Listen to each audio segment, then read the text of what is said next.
പാകിസ്ഥാനിലാകെ panic situation ആണ് എന്നുകൂടി അറിയാൻ കഴിയുന്നു. തുടർച്ചയായി സൈറനുകൾ മുഴക്കുന്നുണ്ട്. ഇത്തരത്തിൽ ആക്രമിക്കപ്പെട്ടതിന് ശേഷം തുടർച്ചയായി സൈറനുകൾ മുഴക്കുന്നു.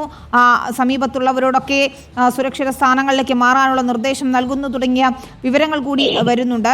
പക്ഷേ അലി, നമുക്കറിയാമല്ലോ ഇന്നലെ രാത്രിയും ഉണ്ടായ പാകിസ്ഥാന്റെ പ്രകോപനം അത് ഒരിക്കലും പൊറുക്കാൻ കഴിയുന്നതല്ല. കഴിഞ്ഞ ദിവസം രാത്രിയും ഇതുപോലെ പാകിസ്ഥാൻ വലിയ രീതിയിൽ ഡ്രോൺ ഉപയോഗിച്ച് ആക്രമണ ശ്രമം നടത്തി.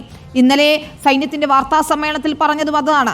300 മുതൽ 400 വരെയുള്ള ഡ്രോണുകൾ ഉപയോഗിച്ച്, അത്രയധികം ഡ്രോണുകൾ ഉപയോഗിച്ചാണ് ആക്രമണം നടത്തിയത്. അതിൽ തുർക്കിയിൽ നിന്നുള്ള തുർക്കി നിർമ്മിതമായിട്ടുള്ള തുർക്കിഷ് ഡ്രോണുകളും ഉണ്ട് എന്ന് സൈന്യം സ്ഥിരീകരിച്ചിട്ടുണ്ട്. അതിന് പിന്നാലെ ഇന്നലെ രാത്രിയും 26 ഇടങ്ങളിലാണ് പാകിസ്ഥാൻ ആക്രമണ ശ്രമം നടത്തിയതും ഇന്ത്യ അത് ചെറുത്തു തോൽപ്പിക്കുകയും. പക്ഷേ കഴിഞ്ഞ ദിവസങ്ങളിലേതിന് വ്യത്യസ്തമായി ഇന്നലെ ആക്രമണത്തിൽ പരിക്കേറ്റവരിൽ സാധാരണക്കാരുമുണ്ട്. ഒരു കുടുംബത്തിലെ 3 പേർക്ക് പരിക്കേറ്റിട്ടുണ്ട് പഞ്ചാബിൽ എന്നുള്ള വിവരം കൂടി പുറത്തു വരികയാണ്. മറുഭാഗത്ത് നിയന്ത്രണ രേഖയിൽ, കശ്മീരിലെ നിയന്ത്രണ രേഖയിലും തുടർച്ചയായി പ്രകോപനം ഉണ്ടാവുകയാണ്. രാത്രി വൈകിയും രജൌരിയിലും പൂഞ്ചിലും ഉൾപ്പെടെ വെടിവെപ്പും ഷെല്ലാക്രമണവും ഉണ്ടായിട്ടുണ്ട് അല്ലേ അലി? തീർച്ചയായും വിനീത, കഴിഞ്ഞ ദിവസങ്ങളിലെല്ലാം നമ്മൾ കണ്ടുവരുന്നത് ഈ രാത്രി കാലങ്ങളിൽ ഈ ആകാശമാർഗം നടത്തുന്ന ഈ പാകിസ്ഥാന്റെ ഈ ആക്രമണമാണ്. ഇതിന്റെ നിരന്തരമായി ഇത് തുടർന്നുകൊണ്ടിരിക്കുന്നു. ഇത്തരത്തിലുള്ള ഈ പ്രകോപനം തുടർന്നുകൊണ്ടിരിക്കുന്നു പാകിസ്ഥാൻ എന്നുള്ളതാണ്. പക്ഷേ ഈ ഘട്ടങ്ങളിലെല്ലാം തന്നെ ഇന്ത്യൻ വ്യോമ പ്രതിരോധ സംവിധാനത്തിന്റെ ശക്തി അത് പാകിസ്ഥാൻ തിരിച്ചറിയുന്ന സാഹചര്യം തന്നെയായിരുന്നു ഉണ്ടായത്. ഈ സത്യത്തിൽ ഇന്ത്യയുടെ തിരിച്ചടിയെ പ്രതിരോധിക്കുന്നതിനായി യാത്രാ വിമാനങ്ങളെ വരെ പാകിസ്ഥാൻ മറയാക്കിയെന്നും ഇന്നലത്തെ വാർത്താ സമ്മേളനത്തിൽ സേന വ്യക്തമാക്കുന്ന സാഹചര്യം ഉണ്ടായി. പാകിസ്ഥാൻ ഇന്ത്യക്ക് നേരെ ആക്രമണം നടത്തുന്ന സമയത്ത് ദമാമിൽ നിന്നും ലാഹോറിലേക്ക് ഇത്തരത്തിലൊരു യാത്രാ വിമാനം പറന്നു എന്നുമായിരുന്നു ഇന്ത്യ സ്ഥിരീകരിച്ചത്. ആ നിലയിലുള്ള പ്രകോപനം തന്നെയാണ് കഴിഞ്ഞ രാത്രികളിലെല്ലാം തന്നെ പാകിസ്ഥാൻ നടത്തിക്കൊണ്ടിരിക്കുന്നത്. ഇന്നലെയും അത് തന്നെയാണ് നമ്മൾ കണ്ടത്. അതിലാണ് ഇന്ത്യക്ക് നേരെ പാകിസ്ഥാൻ നടത്തിയ ആക്രമണത്തിന് കനത്ത പ്രഹരശേഷിയുള്ള തുർക്കി ഡ്രോണുകൾ ഉപയോഗിച്ചിരുന്നു എന്ന സ്ഥിരീകരണം ഉൾപ്പെടെ ഇന്ത്യ നടത്തുന്ന സാഹചര്യവും ഉണ്ടായത്. ആ നിലയിൽ തന്നെ വേണം പാകിസ്ഥാന്റെ ഈ പ്രകോപനത്തെ കാണുവാനും. ഒരു ഘട്ടത്തിലും ഇതിൽ നിന്നും പിന്നോട്ട് പോകാൻ പാകിസ്ഥാൻ തയ്യാറാകുന്നില്ല. ഈ കഴിഞ്ഞ ദിവസത്തെ രാത്രികളിലെല്ലാം നമ്മൾ കണ്ട കാഴ്ച തന്നെ ഇന്നലെ രാത്രിയിലും പാകിസ്ഥാൻ തുടരുന്നു എന്നുള്ളതാണ്.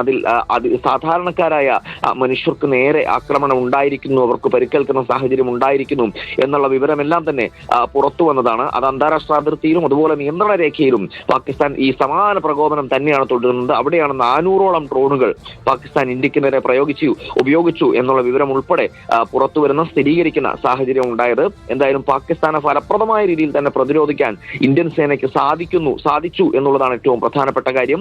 ഇന്ത്യയുടെ തിരിച്ചടി അത് പാകിസ്ഥാന് വലിയ ആഘാതം ഉണ്ടാക്കുന്നു എന്നുള്ളതാണ്. ഈ ആഘാതം ഉണ്ടാകുന്ന ഘട്ടത്തിലും ഈ നിരന്തര പ്രകോപനത്തിനൊരു അറുതി വരുത്താൻ പാകിസ്ഥാൻ തയ്യാറാകുന്നില്ല എന്നുള്ളതുമാണ് നമ്മൾ അതിർത്തിയിൽ കണ്ടുകൊണ്ടിരിക്കുന്നത്. ഈ നിലയിലാണ് മുന്നോട്ട് പോക്കെങ്കിൽ ഈ ഇന്ത്യൻ പ്രതിരോധത്തെ ഏത് ഘട്ടം വരെ ചെറുത്തു നിൽക്കാൻ പാകിസ്ഥാന് കഴിയുമെന്നുള്ളത് വളരെ പ്രധാനപ്പെട്ട ചോദ്യമാണ്. അത് വ്യക്തമാകുന്ന നിലയിലുള്ള മറുപടി ഓരോ ഘട്ടങ്ങളിലും ഇന്ത്യ കൊടുത്തിട്ടും ഈ പ്രകോപനത്തിന് ഒരു അറുതി വരുത്താൻ പാകിസ്ഥാൻ തയ്യാറാകുന്നില്ല എന്നുള്ളതാണ് ഏറ്റവും പ്രധാനപ്പെട്ട കാര്യം. ഇത് പ്രതിരോധമാണ് നടക്കുന്നത് എന്ന് വ്യക്തമാക്കാൻ, അത് ലോകരാജ്യങ്ങൾക്ക് മുന്നിൽ വ്യക്തമാക്കാൻ ഇന്ത്യൻ സേനയ്ക്ക് സാധിച്ചിട്ടുണ്ട് എന്നുള്ളതും വളരെ പ്രധാനപ്പെട്ട കാര്യമാണ്. ഇന്ത്യ രാജ്യത്തെ പാകിസ്ഥാനെ പാകിസ്ഥാനെ നശിപ്പിക്കാൻ ശ്രമിക്കുകയാണ് എന്നുള്ള രീതിയിലുള്ള ഈ വാർത്തകളിലും വിവരങ്ങളുമെല്ലാം പ്രചരിപ്പിക്കാൻ പാകിസ്ഥാൻ ട്വിറ്റർ ഹാൻഡിലുകളെല്ലാം പരമാവധി കിണഞ്ഞ് ശ്രമിക്കുന്ന ഘട്ടത്തിലും കൃത്യമായ വാർത്താ സമ്മേളനത്തിൽ ഇത് പ്രതിരോധമാണ്, പ്രകോപനത്തിനുള്ള പ്രതിരോധം മാത്രമാണ് നടന്നിരിക്കുന്നതെന്ന് ലോകരാജ്യങ്ങൾക്ക് മുന്നിൽ വ്യക്തമാക്കാൻ ഇന്ത്യക്ക് സാധിക്കുകയും ചെയ്തിരിക്കുന്നു. എന്തായാലും ഓരോ ഘട്ടത്തിലും ഇന്ത്യൻ വ്യോമ പ്രതിരോധ സംവിധാനത്തിന്റെ ശക്തി അത് പാകിസ്ഥാൻ തിരിച്ചറിഞ്ഞുകൊണ്ടിരിക്കുന്ന കാഴ്ച തന്നെയാണ് കാണുന്നത്. അത് തന്നെയാണ് മനസ്സിലാക്കാനും സാധിക്കുന്നത് വിനീത.